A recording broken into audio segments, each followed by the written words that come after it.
we had already discussed module 1 of chapter 9. The title of chapter 9 was inner product spaces and Hilbert spaces. Now we shall discuss on module 2 of chapter 9. Module 2 is concerned with geometric aspect, orthogonalization of vectors apart from the length of a vector.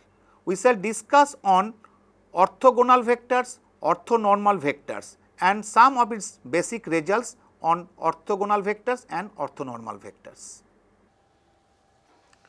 We are now discussing on module 2. The title of module 2 is orthogonal and orthonormal vectors. Let capital H be a Hilbert space. Let us take a definition. Two elements x and y of capital H are said to be orthogonal if their inner product x comma y is equal to 0, and in symbol we write x perpendicular to y, and sometimes we say x perp y. That means x and y are perpendicular to each other in geometrically. Let capital L be a non-empty subset of a Hilbert space capital H. An element x belonging to capital H is said to be orthogonal to L if inner product x comma y is equal to 0 for all y belonging to capital L.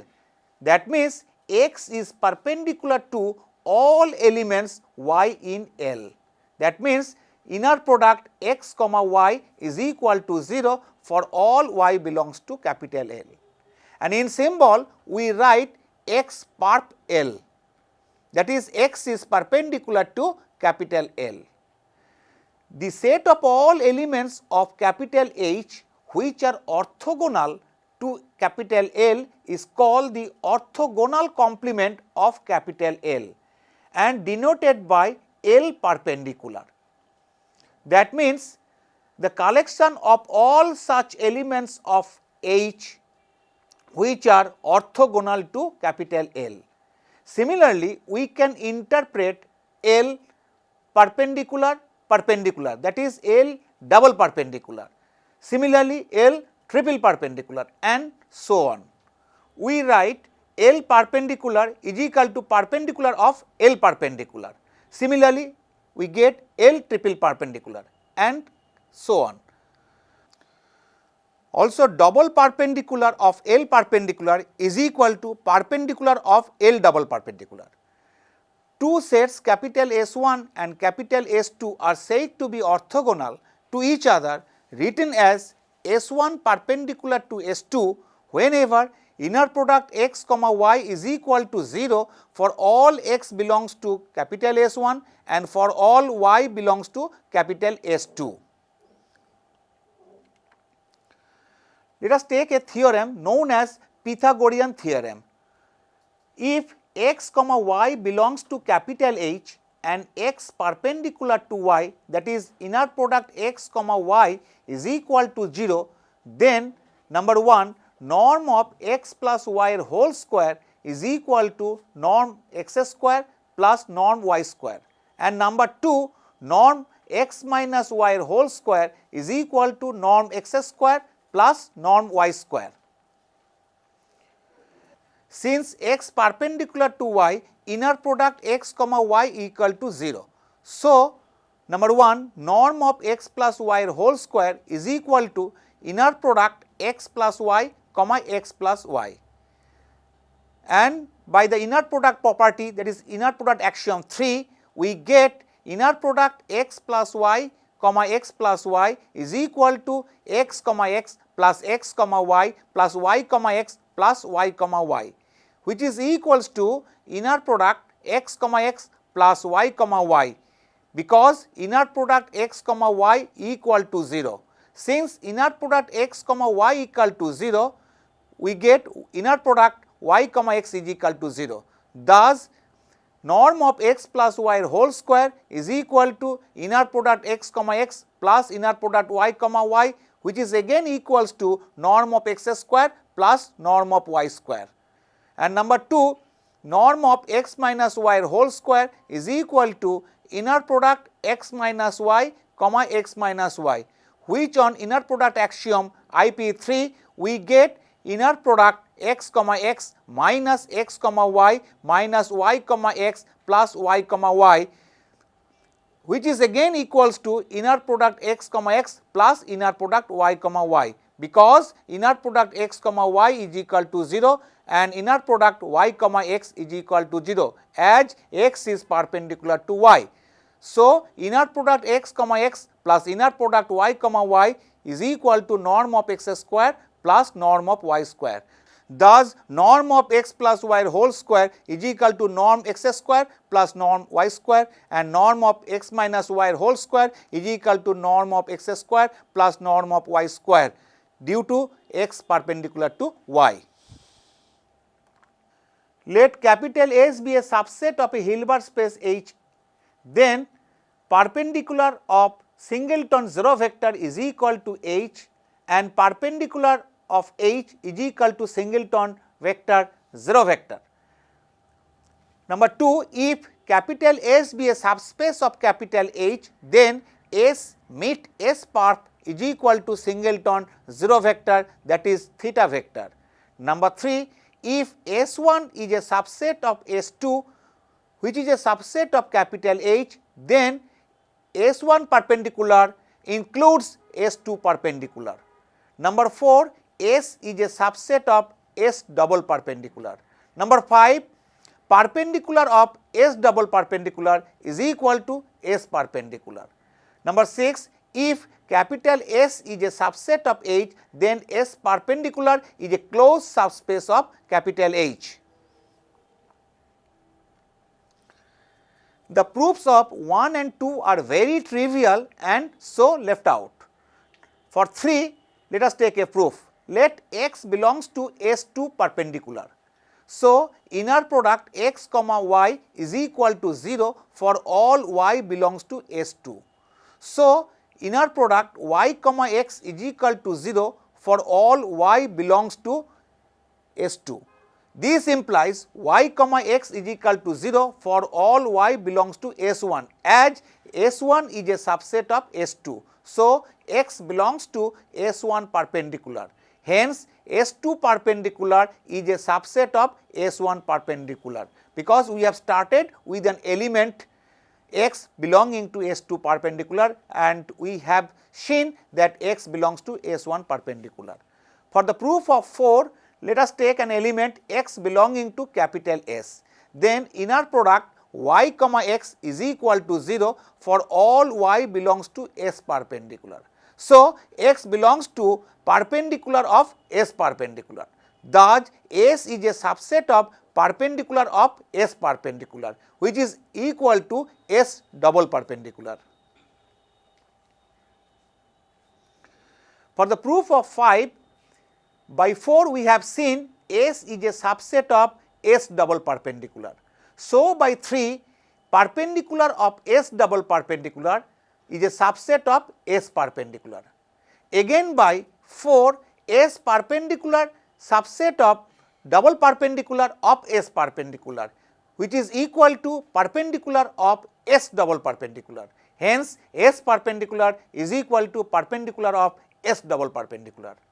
For 6, let us take x comma y belonging to S perpendicular and alpha be any complex scalar. Therefore, x is perpendicular to S and y is perpendicular to S.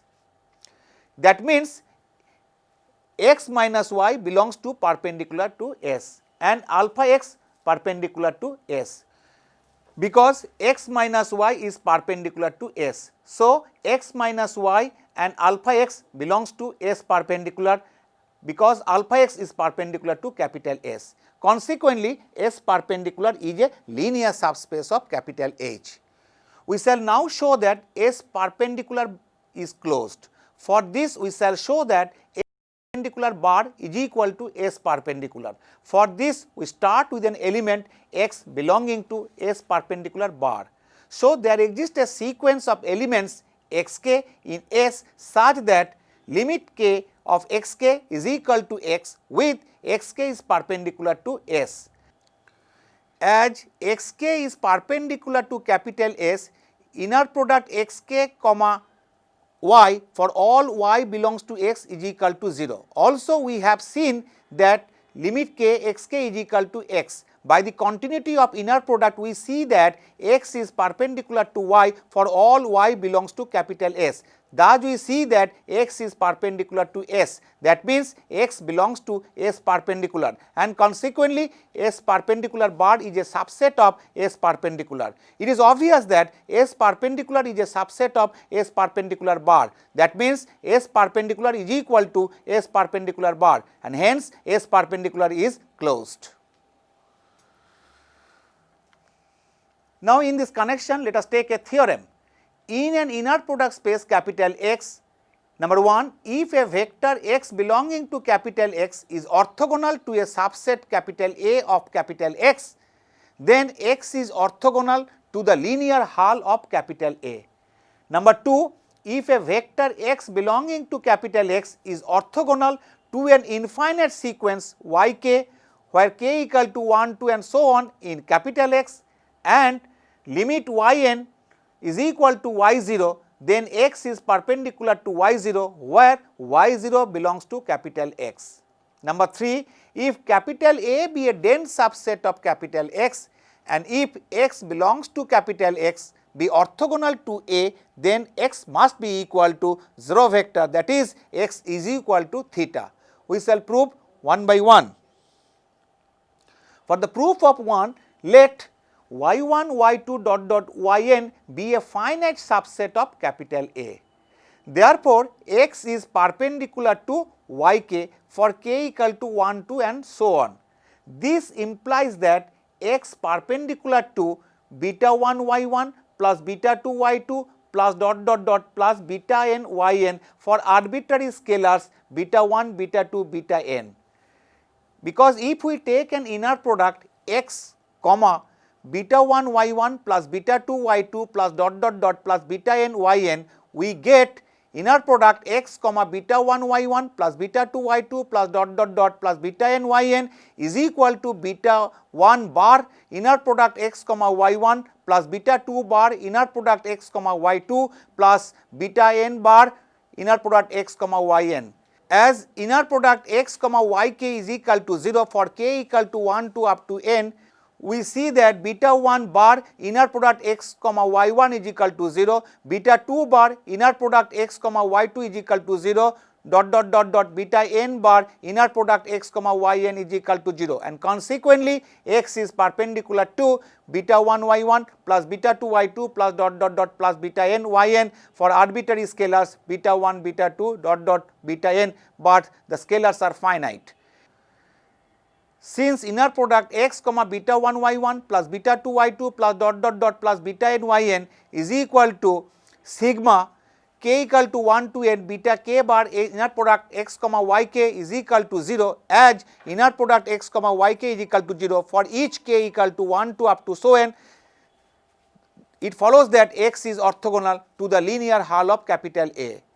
For the proof of 2, modulus of inner product x comma y0 is equal to modulus of inner product x comma y0 minus inner product x comma yn, because x is perpendicular to yk for k equal to 1, 2 and so on. So, modulus of inner product x comma y0 minus inner product of x comma yn is equal to modulus of inner product x comma y0 minus yn by inner product axiom IP3, which is again less or equals to norm x into norm of y0 minus yn. This follows due to the Cauchy-Schwarz inequality. As norm of y0 minus yn tends to 0 as n tends to infinity, so modulus of inner product x comma y0 is equal to 0, and hence x is perpendicular to y0. For the proof of 3, let z be an arbitrary elements of capital X. Since capital A is a dense subset of capital X, there exists a sequence of elements yk, k equal to 1, 2 and so on in capital X, such that limit yn is equal to z, limit is taken over n. Since x is perpendicular to yk for k equal to 1, 2 and so on, we get x is perpendicular to z by the continuity of inner product. Thus, inner product x comma z is equal to 0 for every z belongs to capital X. In particular, inner product x comma x is equal to 0, so x must be equal to theta, that is x is equal to 0 vector. Now, let us take a definition. A non-empty set EI of a Hilbert space capital H is said to be an orthonormal system if number 1, inner product EI EJ equal to 0 for I not equal to j, and number 2, norm of EI is equal to 1 for every I. That is, any vector of the system is non-zero unit vector in capital H. Number B, if an orthonormal system of capital H is countable, then we can enumerate its element in a sequence and then we say it is an orthonormal sequence. Let us take an example. In Rn or Cn, that is n dimensional Euclidean space over the field of reals or n dimensional Euclidean space over the field of complex scalars, the orthonormal set of vectors are of the type 0, 0, 0, 1, 1 is taken in the kth place, comma 0, 0, 0 and denoted by Ek. Clearly, norm of Ek is equal to 1 and inner product Ei Ej equal to 0 for I not is equal to j by easy calculation. Let us take another example. Let capital L2 0 2 pi, it is a function space, that is L2 0 2 pi be the real Hilbert space of all square integrable functions over 0 to 2 pi, and the functions must be measurable and integration 0 to 2 pi f square dt exists. Define an inner product on x by inner product x comma y is equal to integration 0 to 2 pi xt into yt dt, where x and y are taken from L2 0 2 pi. So, norm of x square is equal to integration 0 to 2 pi mod of xt square dt, where x belongs to L2 0 2 pi. Let E0t is equal to 1 by root over 2 pi, ENT equal to cos nt by root over pi, n equal to 1, 2 and so on, and t belongs to 0 to 2 pi.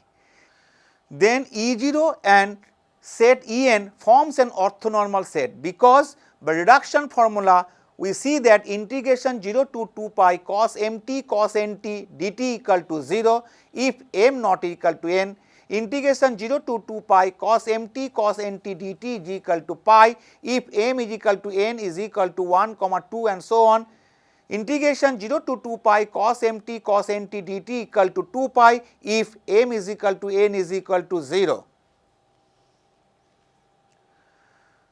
Now, we take a theorem that every finite dimensional inner product space is complete and is therefore a Hilbert space. The proof goes below. Let capital X be an inner product space over a field of complex scalars and capital X is of finite dimension, say equal to n. Then there exists a basis of capital X formed by a orthonormal set of vectors x1, x2 dot dot xn, because we see that orthonormal set of vectors are linearly independent. So, any vector x belongs to capital X can be expressed as x is equal to zeta 1 x1 plus zeta 2 x2 plus dot dot zeta n xn for some scalars zeta 1 zeta 2 dot dot zeta n, and norm of x square is equal to inner product x comma x, and substitute x for zeta 1 x1 plus zeta 2 x2 plus dot dot dot zeta n xn.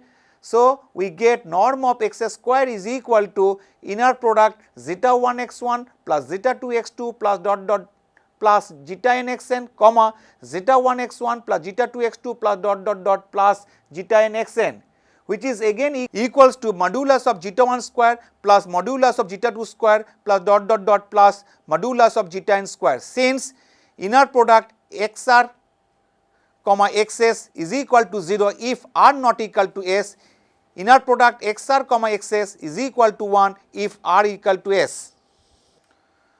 We shall now show that this is complete. So, we start with a Cauchy sequence. Let yk be a Cauchy sequence in capital X and let yk equal to beta k1 x1 plus beta k2 x2 plus beta kn xn for k equal to 1 to up to n for some scalars beta k1, beta k2 up to beta kn, and x1, x2, xn are the linearly independent set of vectors in capital X.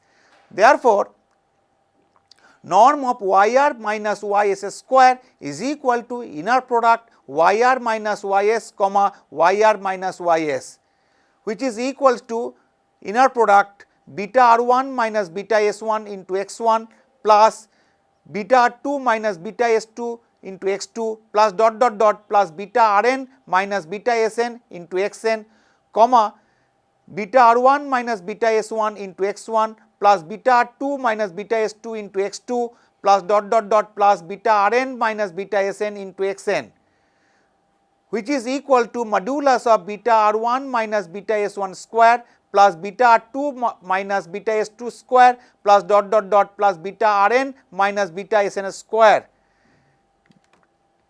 which goes to 0 as r comma s tends to infinity. This implies that modulus of beta rj minus beta sj tends to 0 as r comma s tends to infinity for j equal to 1 to up to n. Hence, the sequence beta kj where k equal to 1 to and so on and j equal to 1 to up to n is a Cauchy sequence in C. And since scalar field C is complete, sequence beta kj is also convergent in C for j equal to 1 to and so on. Let limit k beta kj equal to beta j for j equal to 1 to and so on, and let us take y equal to beta 1 x1 plus beta 2 x2 plus beta n xn for some scalars beta 1 beta 2 beta n, where beta j equal to limit k beta kj. So, norm of yk minus y square is equal to modulus of beta k1 minus beta 1 square plus plus beta kn minus beta n square, which goes to 0 as k tends to infinity for j equal to 1 to up to n. Consequently, limit k of yk is equal to y. Thus, the Cauchy sequence yk where k equal to 1 to and so on converges to an element y belonging to capital X, and so X becomes a Hilbert space. If capital M and capital N are two closed subspaces of a Hilbert space H with M perpendicular to N, then M plus N is always closed in capital H. The proof is very simple, and so it is left out. Up to this, we have defined when two vectors are orthogonal. When is a vector is an orthonormal vector. In this connection, we have got a theorem known as Pythagorean theorem. That means, if x is perpendicular to y, then norm of x plus y whole square is equal to norm of x square plus norm of y square. Similarly, norm of x minus y whole square is equal to norm of x square plus norm of y square. Also, we have learned when a vector x is perpendicular to a subset S of capital X. Also, we have a property on a vector x and a subset of S in connection with the orthogonality and orthonormality. In this module, we have learned orthogonal vectors, orthonormal vectors, and some properties on orthogonal vectors and orthonormal vectors. Also, we have proved a result that any orthonormal set of vectors is linearly independent in a Hilbert space H, and any finite dimensional inner product space is complete. With this, we now come to an end of this module.